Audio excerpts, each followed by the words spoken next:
Mammography में breast को ऐसे एक प्लेट में रखते हैं और इस प्लेट को पूरा दबाया जाता है। अब ये नॉर्मल संतरा है और ये रप्चर संतरा है। अब दोनों को रख दिया मैंने, कौन सा जल्दी खराब होगा? 20 दिन में, 40 दिन में, 60 दिन में सड़ेगा, ये 5 से 10 दिन में सड़ जाएगा। आपको नारियल का दूध पीना है, बादाम का दूध पीना है, मूंगफली का दूध पीना है, पी सकते हो। उसी की दही खा सकते हो, उसी का पनीर बना लो। नीचे तक तो बैठते नहीं आप लोग। पॉटी भी आपको इंग्लिश सीट पे करनी है, पेशाब भी खड़े खड़े करना है और भैंस का दूध पीना है। हजम कहां से होएगा? बॉडी बहुत सियानी है। जब भी हमारे शरीर में कोई कचरा घूम रहा होता है, बॉडी पहले कोशिश करती है उसको पॉटी में, सुसु में, पसीने से निकालने की। जब नहीं निकाल पाती तो बॉडी डर जाती है कि कहीं ब्रेन में ना फंस जाए, हार्ट में ना फंस जाए, मर ना जाए बंदा। तो वो बॉडी में कोई ऐसी जगह जो नहीं यूज हो रही, वहां सारा कचरा इकट्ठा कर देती है। मेमोग्राफी क्या होती है? लेडीज को एक ब्रेस्ट को ऐसे प्लेट में रखना होता है। बेटा एक बार गूगल से कोई मेमोग्राफी की फोटो निकाल दो, या तो अगर है तो। मेमोग्राफी में ब्रेस्ट को ऐसे एक प्लेट में रखते हैं और इस प्लेट को पूरा दबाया जाता है। मतलब ब्रेस्ट का जितना साइज हो लगभग आधा कर दिया जाता है। मतलब यानी कि ब्रेस्ट को पूरा जोर से दबाया जाता है, प्रेस किया जाता है। 22 किलो की प्लेट होती है जिसमें दबाया जाता है, उस 22 किलो की प्लेट होती है। हाँ जी, ये मेमोग्राफी में देखो, आप फोटो देखो जरा। ये लेडीज की ब्रेस्ट को ना ऐसे प्लेट में दबाया जाता है। यहां से देखो, ये ब्रेस्ट को दबाया जाता है प्लेट में। ये दबा के इतना प्रेशर आता है कि ब्रेस्ट जो है लगभग वो ऐसे हो जाती है, ऐसे मतलब फटने को हो जाती है। जैसे ये फट गई, जैसे बीच में से, जैसे संतरा फट गया ना दबाने से, इतना ज्यादा दबाया जाता है। देखो ये दबाया कितना, मतलब जितना ब्रेस्ट होता है उसका लगभग 50% दबाया जाता है। तो इतना दबाने से इसके अंदर जो टिश्यू होता है, जो मेमोरी ग्लैंड होता है, जो गांठ होती है, वो रप्चर हो जाती है लगभग 80% केसेस में। तो असल में कैंसर होता नहीं है, वो रप्चर हो जाने के बाद कैंसर बनता है। तो मेमोग्राफी कोई चेकिंग करने की मशीन नहीं है, मेमोग्राफी कैंसर को तैयार करने की मशीन है। और मेरी बात मत मानो, आप अपना मोबाइल नंबर लिखवा दो। दुनिया में लगभग 40 देशों में मेमोग्राफी पे रिसर्च हुई है। वो सारे रिसर्च पेपर मैं आपको भेज देता हूं। आप मेरी बात मत मानना, कोई भी जो मैं बोलूं आप मुझसे सबूत मांग सकते हो। मैं आपको इतने रिसर्च पेपर देखूंगा, आप पढ़ते पढ़ते थक जाओगे, इतने दे दूंगा, क्योंकि हमने ढूंढ रखे हैं। तो ब्रेस्ट को ऐसे दबा दिया जाता है। अब जब ये ब्रेस्ट को ऐसे दबा दिया जाता है, अब मैं इसको मान लो संतरे को दबा दिया मैंने, फट गया अंदर से, मान लो टिश्यू रप्चर हो गया। अब ये नॉर्मल संतरा है और ये रप्चर संतरा है। अब दोनों को रख दिया मैंने, कौन सा जल्दी खराब होगा? ये कितने दिन में खराब होगा? 20 दिन में, 40 दिन में, 60 दिन में सड़ेगा, ये 5 से 10 दिन में सड़ जाएगा। इसके बाद लेडीज को दर्दें शुरू होती हैं, निप्पल से ब्लड आना, पस आना या गांठ का बढ़ना शुरू होता है। और उनको लगता क्या है, मैं कैंसर से मर रही हूं, जबकि नहीं, वो सिर्फ एक गांठ थी।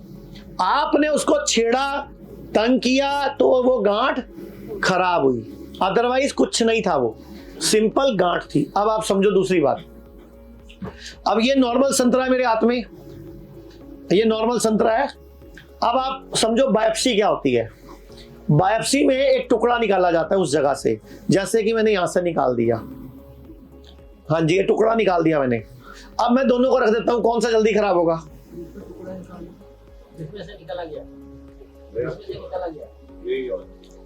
क्यों कराते हो फिर बायोप्सी, और बाद में क्यों आते हो हमारे पास? यही संतरा मारूं उठा के? सबसे पहले आप कॉमन सेंस यूज करो, इसीलिए हम वीडियोस बनाते हैं। और आपको एक मजबूरी बताता हूं, हम लोग वीडियो में बोल नहीं सकते, हम कहीं भी ऐड नहीं दे सकते कैंसर, किडनी फेल। भारत में कानून लागू है, तो हमारे पास मजबूरी है, हमें लोगों की वीडियो बनानी पड़ती है, हम नहीं बोल सकते। भारत में कानून है 1954 का मैजिक रेमेडी एक्ट।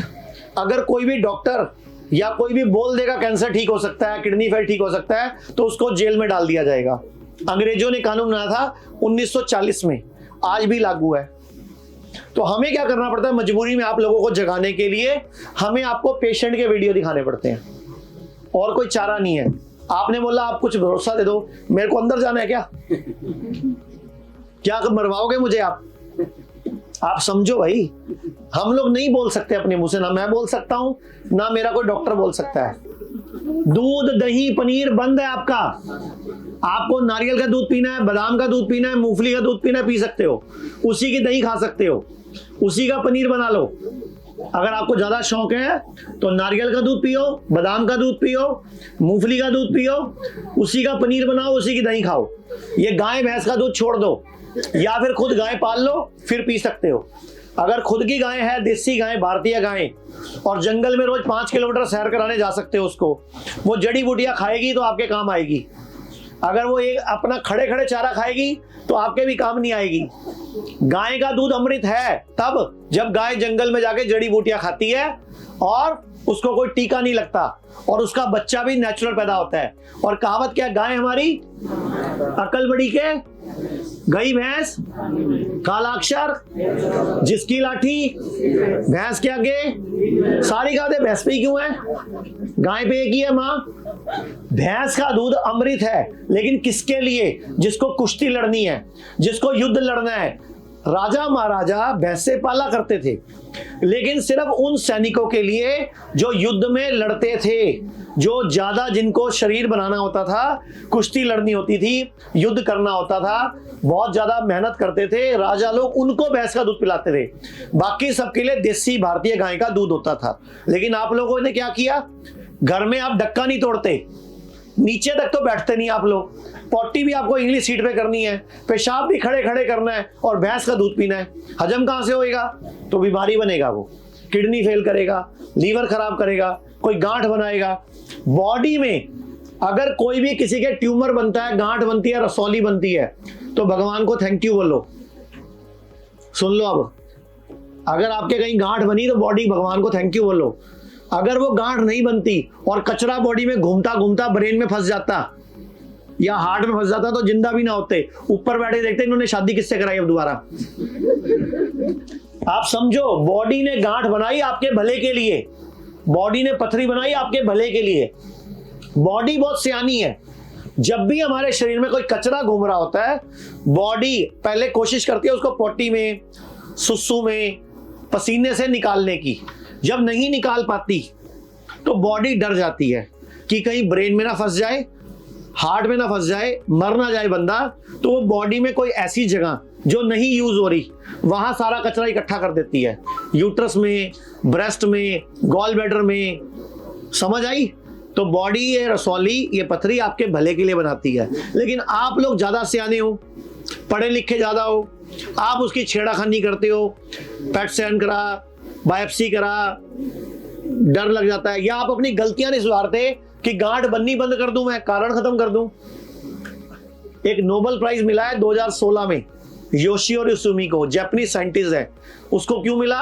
ऑटोफेगी, कि बॉडी अपनी स्वयं गांठ को खुद खा सकती है, लेकिन करना क्या पड़ेगा आपको? 14, 16, 18 घंटे की फास्टिंग करनी पड़ेगी, 24 घंटे की फास्टिंग करनी पड़ेगी। मैंने क्या बोला? हफ्ते में 6 दिन खाओ, 1 दिन। पूरे भारत में हमारे 58 से अधिक हॉस्पिटल्स, 60 से अधिक क्लिनिक व डे केयर सेंटर्स हैं। पूरे भारत में 900 से अधिक आयुर्वेदिक, एलोपैथिक, होम्योपैथिक व नेचुरोपैथी डॉक्टर्स हमारे साथ जुड़े हुए हैं। भारत के हर बड़े शहर में हमारे आयुर्वेदिक हॉस्पिटल्स हैं। इनमें से मुख्य हॉस्पिटल मेरठ, दिल्ली NCR, मुंबई, लखनऊ, डेराबसी, पंचकुला और कुरुक्षेत्र में हैं।